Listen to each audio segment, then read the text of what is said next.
Καλησπέρα. Καλώς ήρθατε σε ακόμα άλλο ένα βίντεο. Σήμερα θα μιλήσουμε για τη δεύτερη ομιλία, το δεύτερο κεφάλαιο αυτού του βιβλίου της Γενέσεως από την Ιερά Ιστορία της Παλαιάς Διαθήκης. Αυτή η ομιλία έχει να κάνει με την δημιουργία του ανθρώπου. Θα αρχίσω κατευθείαν να διαβάσω και ίσως εξηγήσουμε κάποια πράγματα. Εσείς να μην ξεχάσετε, όσοι θέλετε, να κάνετε εγγραφή στο κανάλι μου. Η δημιουργία του ανθρώπου. Εξέχουσα θέση ανάμεσα στα δημιουργήματα του Θεού έχει αναμφισβήτητα ο άνθρωπος. Κορονίδα και βασιλέα της κτήσεως τον έχουν ονομάσει, και η Αγία Γραφή κάνει ιδιαίτερο λόγο και περιγράφει αναλυτικά τον τρόπο της δημιουργίας του και της πρώτης ζωής του επάνω στη γη. Με το θέμα αυτό θα ασχοληθούμε σήμερα, αφού στην προηγούμενη ομιλία μιλήσαμε γενικά για τη δημιουργία του κόσμου. Ας θυμηθούμε πρώτα πώς περιγράφει η Γένεσης τη δημιουργία του ανθρώπου. Αφού δημιούργησε όλον τον κόσμο και αφού την έκτη μέρα έπλασε τα χερσαία ζώα, ο Θεός σκέφτηκε και είπε: «Ας κάνουμε άνθρωπο κατ' εικόνα και καθομοίωση δική μας, και ας εξουσιάζουν οι άνθρωποι τα ψάρια, τα πουλιά, τα ερπετά και όλα τα ζώα που ζουν επάνω στη γη, αλλά και όλη τη γη». Μετά τη σκέψη και την απόφαση του αυτή, ο Θεός έπλασε τον άνθρωπο κατ' εικόνα δική του. Έπλασε πρώτα το σώμα του από χώμα της γης και έπειτα με ένα φύσιμα στο πρόσωπό του έδωσε την ψυχή, και έτσι ο άνθρωπος απέκτησε τη ζωή. Εν συνεχεία, ο Θεός φρόντισε για την κατοικία του ανθρώπου και την ευχάριστη διαμονή του. Για τον σκοπό αυτόν εφύτεψε τον Παράδεισο, έναν ωραίο κήπο που ποτιζόταν από 4 ποταμούς και είχε από όλα τα φυτά και τα δέντρα καλοπιστικά και καρποφόρα. 2 δέντρα όμως του Παραδείσου ξεχώρισαν για τις ιδιαίτερες ιδιότητες που είχαν: το δέντρο της ζωής και το δέντρο της γνώσης του καλού και του κακού, το οποίο βρισκόταν στο κέντρο του Παραδείσου. Στον Παράδεισο υπήρχαν τα 2 δέντρα, το δέντρο της ζωής και το δέντρο της γνώσης του καλού και του κακού. Σε αυτόν τον υπέροχο τόπο έβαλε ο Θεός τον πρώτο άνθρωπο να κατοικήσει και του ανέθεσε να τον φυλάγει και να τον καλλιεργεί. Του έδωσε την άδεια να τρώει από τους καρπούς όλων των δέντρων του Παραδείσου εκτός από το δέντρο της γνώσεως, και τον προειδοποίησε ότι αν φάει από το δέντρο αυτό θα πάψει να είναι αθάνατος και μια μέρα θα πεθάνει. Έπειτα ο Θεός οδήγησε μπροστά στον Αδάμ όλα τα ζώα, για να βάλει εκείνος όνομα στον καθένα, όπως και έγινε. Ενώ όμως το κάθε ζώο είχε τον όμοιό του σύντροφο, ο Αδάμ δεν είχε ως εκείνη τη στιγμή όμοιό του σύντροφο και βοηθό. Σκέφτηκε λοιπόν ο Θεός και είπε: «Δεν είναι ωραίο να είναι άνθρωπος μόνος του. Ας του κάνουμε βοηθό όμοιο με αυτόν». Έπειτα έριξε τον Αδάμ σε βαθύ ύπνο και αφήρεσε μια από τις πλευρές του, και από αυτήν έπλασε την πρώτη γυναίκα και την οδήγησε στον Αδάμ. Όπως όλοι ξέρουμε, η πρώτη γυναίκα ήταν η Εύα. Όταν εκείνος την είδε, είπε: «Αυτή είναι κόκαλο από τα κόκαλά μου και σάρκα από τη σάρκα μου. Αυτή θα ονομαστεί γυναίκα, γιατί προήλθε από τον άνδρα». Στα εβραϊκά η λέξη γυναίκα προέρχεται από την ίδια ρίζα με τη λέξη άνδρας. Γι' αυτό στο εξής, ο άνδρας θα αποσπάται από τον πατέρα και τη μητέρα του και θα συνδέεται στενά με τη γυναίκα του, ώστε να αποτελούν οι δύο ένα σώμα. Έπειτα ο Θεός ευλόγησε το πρώτο ζευγάρι των ανθρώπων λέγοντας: «Να αυξάνεστε και να πληθαίνετε, να γεμίσετε τη γη και να κυριαρχήσετε σε αυτήν και να εξουσιάζετε όλα τα ψάρια, τα πουλιά και τα ζώα που ζουν πάνω σε αυτήν». Ο Αδάμ και η γυναίκα του ζούσαν μέσα στον Παράδεισο γυμνοί, χωρίς να αισθάνονται ντροπή γι' αυτό. Με αυτόν τον απλό και παραστατικό τρόπο διηγείται η Αγία Γραφή τη δημιουργία του ανθρώπου και την πρώτη ζωή του επάνω στη γη. Όπως και στη διήγηση για τη δημιουργία του κόσμου, Έτσι και εδώ ο σκοπός του ιερού συγγραφέως δεν είναι να μας δώσει επιστημονικές πληροφορίες για το πώς έγινε ο άνθρωπος, αλλά να μας διδάξει τι είναι ο άνθρωπος, ποιος τον έκανε και ποια είναι η σχέση του με τον Θεό, με τους συνανθρώπους του, αλλά και με το φυσικό περιβάλλον. Γι' αυτό χρησιμοποιεί και εδώ ανθρωπομορφικές εκφράσεις και συμβολικές διηγήσεις, για να μας μεταδώσει τις αλήθειες αυτές. Αυτές λοιπόν τις αλήθειες που κρύβονται πίσω από τη διήγηση αυτή, ας προσπαθήσουμε να ανακαλύψουμε. Περιγράφοντας τα άλλα δημιουργικά έργα του Θεού, η Γραφή λέει απλώς «Είπεν ο Θεός και γένετο ούτω». Προκειμένου όμως για τον άνθρωπο, εμφανίζει τον Θεό να σκέπτεται, να αποφασίζει και τέλος να εργάζεται ο ίδιος για να πλάσει τον άνθρωπο. Όλα αυτά δεν πρέπει να τα πάρουμε κατά γράμμα. Δεν είχε ανάγκη ο Θεός να σκεφτεί σαν άνθρωπος και να εργαστεί για να δημιουργήσει τον άνθρωπο. Όπως εργάζεται ο άνθρωπος για να κατασκευάσει κάτι. Ούτε του ήταν πιο δύσκολο έργο η δημιουργία του ανθρώπου από τη δημιουργία των άλλων κτισμάτων. Όπως για όλα τα άλλα, έτσι και για τον άνθρωπο ήταν αρκετή η θέληση του Θεού. Και ασφαλώς έτσι συνέβη. Θέλησε ο Θεός και έγινε ο άνθρωπος. Εμφανίζοντας όμως η Γραφή τον Θεό να σκέπτεται και να εργάζεται για την πλάση του ανθρώπου, θέλει να μας διδάξει το ιδιαίτερο ενδιαφέρον του Θεού για τον άνθρωπο. Όπως ο τεχνίτης με την αγάπη του και το μεράκι του δίνει σχήμα και μορφή στην άμορφη ύλη,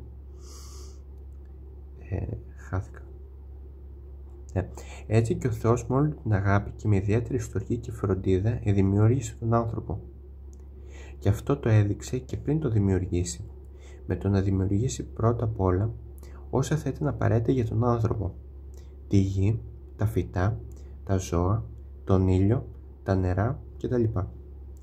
Και εξακολουθεί να το δείχνει συνεχώς με την πρόνοιά του για τη συντήρηση και την πρόοδο του ανθρώπου και προπαντός για την αιώνια σωτηρία του, για την οποία και τον έπλασε. Και έπλασε ο Θεός τον άνθρωπο χώμα δηλαδή, από της γης και νεφίσεν εις το πρόσωπον αυτού πνοήν ζωής και γένετο ο άνθρωπος εις ψυχήν ζώσαν, σε ζωντανή ψυχή δηλαδή. Με την εικόνα αυτή της πλάσεως του ανθρώπου, η Γραφή μας διδάσκει τη διπλή φύση του ανθρώπου, υλική και πνευματική. Εδώ θέλω να συμπληρώσω εγώ ότι όπως και ο Ιησούς Χριστός, ο Θεός, είχε δύο φύσεις, μια θεϊκή και ανθρώπινη, έτσι και εδώ μας λέει στην ομιλία του Κωνσταντίνος Παπαγιάννης ότι ο άνθρωπος έχει διπλή φύση, υλική και πνευματική. Αυτό ήθελα να πω απλώς. Το χώμα από το οποίο μας λέει ότι πλάστηκε το σώμα του φανερώνει τη στενή σχέση του με τον υλικό κόσμο. Από υλικά στοιχεία είναι πλασμένο το σώμα του και από υλικές τροφές έχει ανάγκη για να συντηρηθεί. Το σώμα του επίσης είναι εκείνο που τον φέρνει σε επαφή και επικοινωνία με τον υλικό κόσμο και ακόμη είναι το όργανο με το οποίο εκτελεί όλες τις ενέργειές του και διαπράττει το καλό ή το κακό. Γι' αυτό το όνομα του πρώτου ανθρώπου είναι Αδάμ, που στα εβραϊκά σημαίνει χωματένιος. Αλλά δεν είναι μόνο χωματένιος ο άνθρωπος, έχει και ψυχή, που είναι πνεύμα, όπως ο Θεός που του την έδωσε. Η ψυχή είναι εκείνη που ζωογονεί το σώμα και του δίνει την ικανότητα να σκέπτεται και να ενεργεί.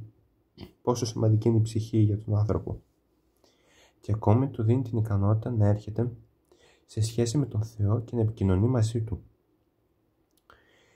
Και αυτό ακριβώς είναι που κάνει τον άνθρωπο να διαφέρει από τα ζώα. Η Αγία Γραφή κάνει μερικές φορές λόγο και για την ψυχή των ζώων. Εννοεί όμως απλώς τις ζωικές δυνάμεις που τα κάνει ικανά να κινούνται και να ενεργούν. Όταν το ζώο πεθάνει, δεν μένει τίποτα από αυτό. Ενώ όταν πεθάνει το σώμα του ανθρώπου, μένει αθάνατη ψυχή του. Αθάνατη λοιπόν είναι η ψυχή, σύμφωνα με τη χριστιανική διδασκαλία. Βέβαια για την αθανασία της ψυχής πίστευαν και φιλόσοφοι όπως ο Πλάτωνας. Όμως ο Πλάτωνας πίστευε ότι η ψυχή υπάρχει από πριν και στερνιζόταν τη θεωρία της μετενσάρκωσης. Κάτι που στο χριστιανισμό δεν έχει απήχηση. Ωραία. Στην Αγία Γραφή παρουσιάζεται ο Θεός να λέει ότι θα πλάσει τον άνθρωπο κατ' εικόνα και καθ' ομοίωσήν του. Αυτό δείχνει ότι ο άνθρωπος υπερέχει από τα άλλα δημιουργήματα, γιατί μόνο αυτός έχει γνωρίσματα που τον κάνουν να μοιάζει με το Θεό. Τα γνωρίσματα αυτά δεν αναφέρονται βέβαια στο σώμα του ανθρώπου, γιατί ο Θεός δεν έχει σώμα, αλλά στην ψυχή του. Αυτή είναι η εικόνα του Θεού, γιατί όπως είπαμε είναι πνεύμα, όπως και ο Θεός είναι πνεύμα. Αυτή έχει ανώτερα πνευματικά χαρίσματα, που τα έχει πρώτος και σε τέλειο βαθμό ο Θεός. Το λογικό, τη συνείδηση, την ελεύθερη θέληση, τη δημιουργικότητα που το κάνουν να ξεχωρίζει από τα ζώα. Ενώ όμως ο Θεός αποφάσισε να δημιουργήσει τον άνθρωπο κατ' εικόνα και καθομοίωσή του, διαβάζουμε αμέσως πιο κάτω ότι τον έκανε μόνο κατ' εικόνα του. Δεν λησμόνισε βέβαια ο Θεός την αρχική απόφασή του, ούτε άλλαξε γνώμη. Το καθομοίωση αναφέρεται στον τελικό προορισμό του ανθρώπου, που είναι η ομοίωσή του με τον Θεό, η θέωση. Ο Θεός του έδωσε του κατ' εικόνα, δηλαδή τα ανώτερα πνευματικά χαρίσματα που αναφέραμε προλίγου, και τη δυνατότητα να τα καλλιεργεί και να προοδεύει στην πνευματική τελειότητα για να επιτύχει με τη δική του θέληση και προσπάθεια το καθομοίωση. Ιδιαίτερα αξιοπρόσεκτος είναι ο τρόπος με τον οποίο περιγράφεται η δημιουργία της γυναικός. Ο Θεός παίρνει ένα μέρος του σώματος του Αδάμ για να πλάσει τη γυναίκα. Αυτό δείχνει τη στενή σχέση και την ομοιότητα της γυναίκας με τον άνδρα. Δεν παίρνει όμως μέλος από το κεφάλι ούτε από τα πόδια, αλλά από το μέσον του σώματος. Αυτό δείχνει ότι η γυναίκα δεν είναι ούτε ανώτερη ούτε κατώτερη από τον άνδρα, αλλά ίση με αυτόν. Ο ένας είναι πλασμένος για τον άλλον. Έχουν και οι δύο τα ίδια δικαιώματα και τις ίδιες υποχρεώσεις, ο ένας προς τον άλλον και οι δύο μαζί προς τον Θεό. Αυτό είναι πολύ σημαντικό, γιατί αποτελεί τη βασική αρχή και τον κανόνα που πρέπει να ρυθμίζει τις μεταξύ τους σχέσεις και μάλιστα τις συζυγικές. Ούτε ο άνδρας μπορεί να είναι ο σκληρός και αυταρχικός αφέντης μπροστά στον οποίο η γυναίκα θα τρέμει σαν δούλη, ούτε η γυναίκα πρέπει να ξεχνά τη θέση και τα όρια που τους έταξε ο Θεός και να προσπαθεί να γίνει αυτή η κεφαλή του ανδρός. Αλλά με αμοιβαία αγάπη και κατανόηση να ενδιαφέρονται ο ένας για τον άλλον και με αρμονική συνεργασία να αντιμετωπίζουν τα κοινά προβλήματα. Αυτή τη χρυσή αρχή διέστρεψε η αμαρτία που μεσολάβησε και είχε σαν συνέπεια να γίνει η γυναίκα σκλάβα του ανδρός και να θεωρείται στα ρωμαϊκά χρόνια, στην εποχή του Κυρίου, ρες, δηλαδή πράγμα χωρίς προσωπικότητα. Την ισότητα των δύο φύλων αποκατέστησε ο χριστιανισμός, διακηρύσσοντας με το στόμα του Αποστόλου Παύλου ότι «ουκ ένι άρσιν και θήλη» και ότι ούτε ανήρ χωρίς γυναικός, ούτε γυνή χωρίς ανδρός εν Κύριο, ως περγάρ η γυνή εκ του ανδρός, ούτω και ο ανήρ δια της γυναικός, τα δε πάντα εκ του Θεού. Α Κορινθίους ΙΑ 11-12. Όσοι λοιπόν ισχυρίζονται σήμερα ότι αγωνίζονται για την ισότητα των δύο φύλων, δεν έχουν παρά να επιστρέψουν σε εκείνα που όρισε ο Θεός από την αρχή και αποκατέστησε ο Κύριος με τον τέλειο νόμο του. Τότε μόνο θα επικρατήσει αληθινή ισότηση. Με τα εμπνευσμένα και προφητικά λόγια που είπε ο Αδάμ όταν αντίκρισε τη γυναίκα και με την ευλογία του Θεού προς τους πρωτοπλάστους καθιερώθηκε ο θεσμός του γάμου και της οικογενείας. Πολύ σημαντικό αυτό. Τα λόγια αυτά θα επενθυμίσει αργότερα ο Κύριος για να τονίσει το αδιάλειτο του γάμου, προσθέτοντας κατηγορηματικά «Ουν ο Θεός συνέζευξεν, άνθρωπος μη χωριζέτο». Ας μη τολμήσει ο άνθρωπος να διαλύσει τον δεσμό που συνέπηξε και ευλόγησε ο Θεός. Και όμως ο άνθρωπος ετόλμησε και τολμά να διαλύει και να καταστρέφει με πολλούς τρόπους τον ιερό θεσμό του γάμου. Με την πολυγαμία που επικράτησε σε παλαιότερες εποχές, με τις ποικίλες καταπατήσεις της συζυγικής πίστεως και με το εύκολο διαζύγιο. Και μεν πολυγαμία δεν υπάρχει σήμερα στις χριστιανικές χώρες, αλλά και από τις μη χριστιανικές σχεδόν έχει εξαλειφθεί. Οι συζυγικές απιστίες όμως είναι δυστυχώς συχνότατες και τα διαζύγια πληθαίνονται ανησυχητικά. Έτσι ο ιερός θεσμός του γάμου πλήττεται και εξασθενεί. Και όταν η οικογένεια δεν στέκεται καλά, δεν μπορούμε να ελπίζουμε σε μια υγιή και σταθερή κοινωνία. Γιατί το κύτταρο της κοινωνίας είναι η οικογένεια. Αν η κοινωνία παρτίζεται στο μεγαλύτερο μέρος της από υγιείς οικογένειες, θα είναι και αυτή υγιής. Αλλιώς είναι αρρωστημένη, όπως ακριβώς ο ανθρώπινος οργανισμός είναι υγιής ή άρρωστος, αν τα κύτταρα που τον αποτελούν είναι υγιή ή άρρωστα. Αν λοιπόν σήμερα η κοινωνία μας δεν είναι υγιής, αλλά παρουσιάζει συμπτώματα διαφθοράς και διαλύσεως, αυτό οφείλεται κατά μέγα μέρος στην διάβρωση που έχει υποστεί ο θεσμός της οικογένειας. Και αν θέλουμε να εξηγιανθεί και να ανορθωθεί η κοινωνία, πρέπει την οικογένεια να στηρίξουμε και να ανορθώσουμε, τοποθετώντας την στα γερά και ασάλευτα θεμέλια στα οποία από την αρχή την τοποθέτησε ο Θεός. Ευλογώντας τους πρώτους ανθρώπους ο Θεός και διαμέσου αυτών όλο το ανθρώπινο γένος, έδωσε σε αυτούς το δικαίωμα να κυριαρχήσουν στη γη και να εξουσιάσουν σε αυτή και όλα τα όντα που ζουν σε αυτήν. Η εξουσία αυτή φαίνεται και στην εικόνα της Γραφής, κατά την οποία ο Αδάμ δίνει ονόματα στα ζώα και τα πουλιά. Η ιστορία της ανθρωπότητας επιβεβαιώνει την κυριαρχία αυτή. Ο άνθρωπος σιγά σιγά υπέταξε και εξακολουθεί να υποτάσσει όλο και περισσότερο τις δυνάμεις που έβαλε μέσα στη φύση ο Θεός. Υπέταξε όλα τα ζώα, μολονότι μερικά από αυτά έχουν δύναμη σωματική πολύ μεγαλύτερη από αυτόν. Όταν λέει πέταξε, εννοεί προφανώς ξημέρωσε ο άνθρωπος με τις δυνάμεις που είχε. Αποδεικνύεται έτσι ότι ο άνθρωπος σαν εικόνα του Θεού είναι το μοναδικό δημιούργημα που έχει όλα τα χαρίσματα και τις ιδιότητες για να είναι κυρίαρχος στον κόσμο και συνεργός του Θεού. Την υπεροχή αυτή του ανθρώπου περιγράφει ο Ηρόδοτα, ο Ιερός Χρυσόστομος, λέγοντας τα εξής: τον ασήμαντο αυτόν άνθρωπο που έχει ύψος μόλις 3 πύχης και είναι κατώτερος από τα ζώα στη σωματική δύναμη, ο Θεός τον έκανε πολύ ανώτερο από όλα, χαρίζοντάς του τη λογική ψυχή, πράγμα που αποτελεί απόδειξη της ιδιαίτερης τιμής προς αυτόν, γιατί με τον λογικό του ο άνθρωπος έκτισε πόλεις, διέσχισε θάλασσες, στρόλισε τη γη, επινόησε αναρρύθμιτες τέχνες, νίκησε τα πιο άγρια ζώα και το σπουδαιότερο γνώρισε συνειδητά τον Θεό, ο οποίος τον έπλασε και πιασμένος από το χέρι του οδηγήθηκε στην αρετή και έμαθε τι είναι καλό και τι δεν είναι. Από όλα τα πλάσματα μόνο αυτός προσεύχεται στον Θεό, μόνο αυτός δέχθηκε θεϊκές αποκαλύψεις. Γι' αυτόν υπάρχει η γη, γι' αυτόν ο ουρανός, γι' αυτόν ο ήλιος και τα άστρα, γι' αυτόν οι διαδρομές της σελήνης και οι εναλλαγές των εποχών, γι' αυτόν οι παραγωγές των καρπών και τα τόσα πολλά φυτά και ζώα. Γι' αυτόν η μέρα και η νύχτα, γι' αυτόν στάλθηκαν οι Απόστολοι και οι προφήτε, γι' αυτόν άγγελοι ήρθαν πολλές φορές ως απεσταλμένοι. Γι' αυτόν ο μονογενής Υιός του Θεού έγινε άνθρωπος και σταυρώθηκε και ετάφη.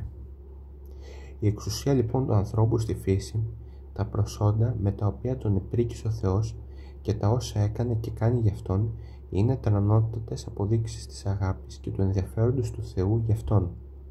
Για όλα αυτά οφείλουμε βαθιά ευγνωμοσύνη και ακατάπαυστη ευχαριστία προς τον Δημιουργό μας.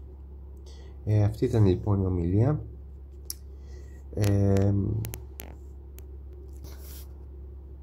Στο επόμενο βίντεο θα μιλήσουμε για την ομιλία που έχει θέμα ο άνθρωπος στον Παράδεισο. Στις επόμενες ομιλίες θα εξηγήσει τα γεγονότα με τον Αδάμ και την Εύα, που είναι πολύ σημαντικά. Ωραία. Αυτό ήταν το βίντεο για σήμερα. Ελπίζω να σας άρεσε. Κάντε ένα like ή κάντε εγγραφή στο κανάλι. Ευχαριστώ πολύ. Καλό βράδυ.